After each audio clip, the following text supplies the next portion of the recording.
ગુજરાતના દરેક નાગરિક માટે મહત્વના સમાચાર। હોસ્પિટલના ઇન હાઉસ મેડિકલ સ્ટોરમાંથી જ દવા ખરીદવી ફરજિયાત નથી। રાજ્યના ફૂડ એન્ડ ડ્રગ વિભાગે આ આદેશ જારી કર્યો છે। ઇન હાઉસ મેડિકલ સ્ટોર સંચાલકોને પણ આદેશ છે। આ હોસ્પિટલના દર્દીઓએ અહીંથી દવા ખરીદવી ફરજિયાત નથી એવું બોર્ડ પણ લગાડવું પડશે।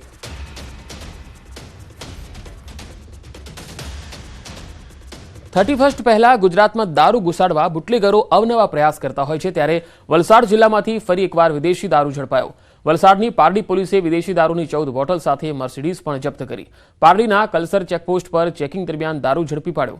લગભગ 9,000ની કિંમતની 14 દારૂની બોટલ સાથે સંકેત વસંતભાઈ પટેલ નામના શખ્સને ઝડપી લેવાયો। સંકેત પટેલ સુરતનો રહેવાસી છે। દમણથી પરત ફરી રહ્યો હતો, એ દરમિયાન પોલીસે ઝડપી પાડ્યો। જૂનાગઢના રહેણાંક વિસ્તારમાં સિંહની લટાર। દાતાર રોડ પર સોસાયટીમાં ઘૂસી સિંહના આંટાફેરા કેમેરામાં પણ કેદ થયા છે। સિંહણનો વિડીયો સોશિયલ મીડિયામાં પણ વાયરલ થઈ રહ્યો છે। દાતાર રોડ પર એક સોસાયટીમાં સિંહણ ઘૂસી ગઈ હતી, જેનો વિડીયો સીસીટીવીમાં જોઈ શકાય છે। સિંહના આંટાફેરા રહેણાંક વિસ્તારોમાં જોવા મળી રહ્યા છે, જેને લઈને લોકોમાં પણ હવે ભયનો માહોલ છે। તો જૂનાગઢથી આ તસવીર આવી રહી છે। દાતાર રોડ પર સિંહણની આ લટાર। દાતા રોડ પર એક સોસાયટીમાં સિંહણ ઘૂસી આવી। સીસીટીવીમાં જે દ્રશ્યો છે એ કેદ થઈ ગયા છે। સિંહના આંટાફેરા કેમેરામાં કેદ થયા છે।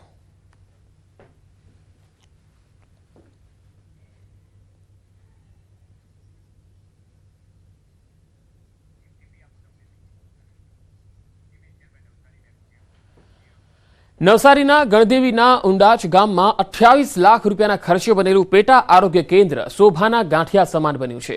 આ આરોગ્ય મંદિર 7 મહિના અગાઉ નવું બનાવવામાં આવ્યું છે, પરંતુ અધિકારીઓની બેદરકારીથી ગામનું પ્રાથમિક આરોગ્ય કેન્દ્ર બંધ છે અને તેની બહાર ખંભાથી તાળા લટકી રહ્યા છે। સ્થાનિકોએ કહ્યું, અધિકારીઓની મિલીભગતના કારણે કોન્ટ્રાક્ટર આરોગ્ય કેન્દ્રની નબળી ગુણવત્તાનું અને અધૂરું કામ મૂકીને જતો રહ્યો છે। આરોગ્ય કેન્દ્રમાં નબળી ગુણવત્તાના દરવાજા છે, તો હજુ કેટલાક રૂમમાં દરવાજા પણ નથી લગાવાયા। બીજી તરફ આરોગ્ય કેન્દ્રમાં લાઇટનું કનેક્શન પણ નથી અપાયું। આરોગ્ય કેન્દ્રના એક કર્મચારીએ કહ્યું, વારંવાર રજૂઆત છતાં અધિકારીઓ હજુ સુધી આરોગ્ય કેન્દ્ર શરૂ કરાવતા નથી। કામમાં ભલેવાર નથી।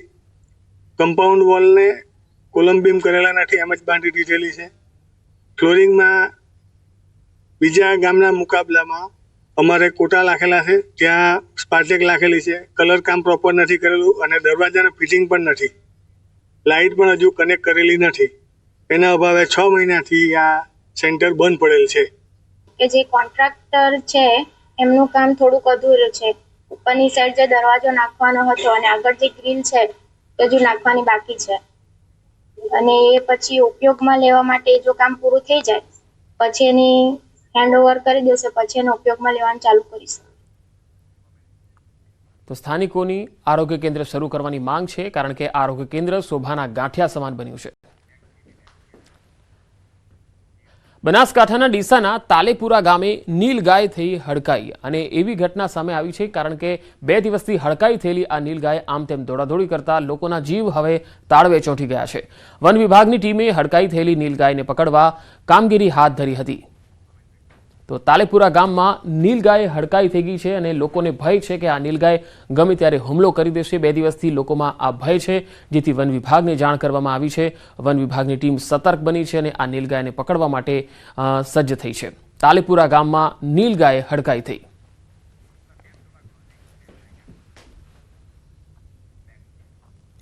તો આ બુલેટિનમાં અત્યારે આટલું જ। નમસ્કાર।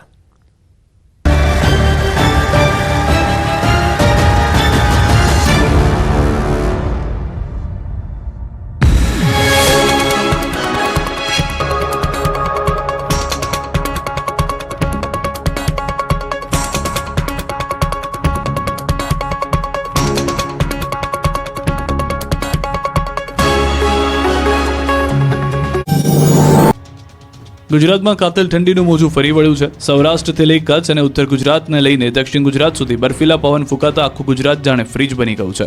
ગુજરાતમાં શિયાળાએ એક અઠવાડિયાથી એવો અડીંગો જમાવ્યો છે કે ગુજરાતીઓ થરથર ધ્રુજવા લાગ્યા છે. રાજ્યભરમાં ઠંડીની સાથે ઉત્તર તરફથી ફૂંકાતા બર્ફીલા પવનને કારણે લોકો ઠૂંઠવાઈ ગયા છે. હાડથી જોતી ઠંડીના કારણે રીતસરનું ગુજરાત ધ્રુજી ગયું છે. ઠંડા પવનોથી થથરી ગયા ગુજરાતીઓ જાણે કાશ્મીર બની ગયું હોય તે રીતે શિયાળાએ બરાબરની જમાવટ કરી છે. મોટાભાગના શહેરોમાં પારો 12 ડિગ્રીથી નીચે પહોંચી ગયો. સતત ઝડપી ગતિએ પવન ફૂંકાતા મહત્તમ તાપમાનમાં ઘટાડો થયો. સતત ત્રીજા દિવસે નલિયા અને રાજકોટમાં સૌથી ઓછું લઘુત્તમ તાપમાન નોંધાયું. નલિયામાં 8 ડિગ્રી, રાજકોટમાં 9.8 ડિગ્રી, પાટણના રાધનપુરમાં 9.4 ડિગ્રી, પાટણમાં 10.1 ડિગ્રી, નર્મદામાં 10.6 ડિગ્રી, મહીસાગરના લુણાવાડામાં 10.5 ડિગ્રી, મહેસાણાના જગુદણમાં 11.3 ડિગ્રી, દાહોદમાં 11.5 ડિગ્રી, અંબાજી મંદિર ખાતે 11.6 ડિગ્રી તાપમાન નોંધાયું છે. તો અમદાવાદ તો જાણે હિલ સ્ટેશન બની ગયું. શહેરમાં વહેલી સવારથી જ ઉત્તર અને ઉત્તર પૂર્વ દિશા તરફથી પવન ફૂંકાઈ રહ્યા છે, જેની ગતિ 15 થી 20 કિલોમીટર પ્રતિ કલાકની ઝડપ છે અને વધુ તેજ પવન ફૂંકાતા આ ગતિ 25 કિલોમીટર પ્રતિ કલાક સુધી પણ પહોંચી શકે છે.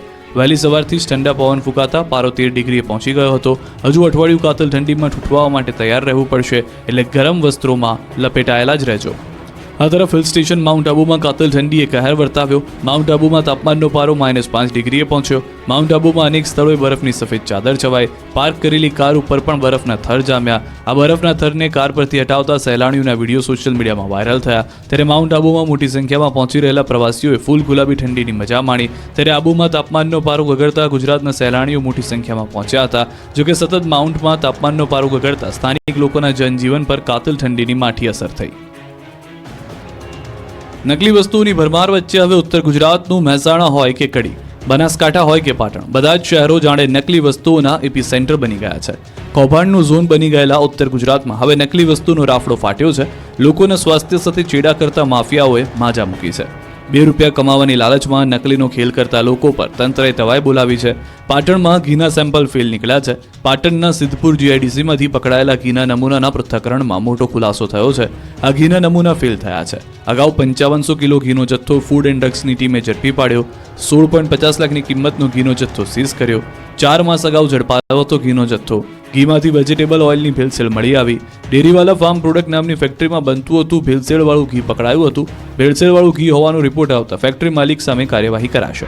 તો મહેસાણાના ઊંઝામાંથી અખાદ્ય વરિયાળીનો જથ્થો પકડાયો છે. ખાસ વાત એ છે કે આ વરિયાળી પર લીલો રંગ ચડાવાતો હતો. વરિયાળી પર લીલો રંગ ચડાવતી એક આખી ફેક્ટરી પકડાઈ છે. આ ગોરખ ધંધો ઊંઝામાં ચાલતો હતો. લોકોના સ્વાસ્થ્યના દુશ્મન આ લોકો વરિયાળી પર લીલો કલર કરીને તેને કલરફુલ વરિયાળી બનાવી દેતા હતા. 1955 કિલો અખાદ્ય વરિયાળીનો જથ્થો પણ ઝડપાયો. કીર્તિ ટ્રેડિંગ નામને ચાલતી આ ફેક્ટરીમાંથી અત્યાર સુધીમાં કેટલી વરિયાળીનું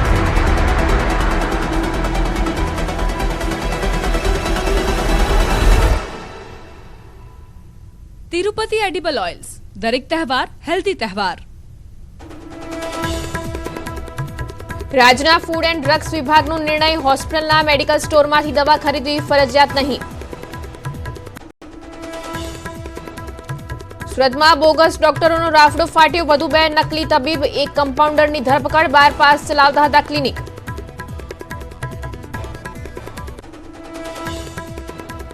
ગુજરાતમાં ફરી વળ્યું કાતિલ ઠંડીનું મોજું. નલિયા 6 ડિગ્રી સાથે સૌથી ઠંડુ શહેર. નર્મદામાં 6.1 ડિગ્રી, અંબાજી મંદિર ખાતે 6.7 ડિગ્રી પહોંચ્યો પારો.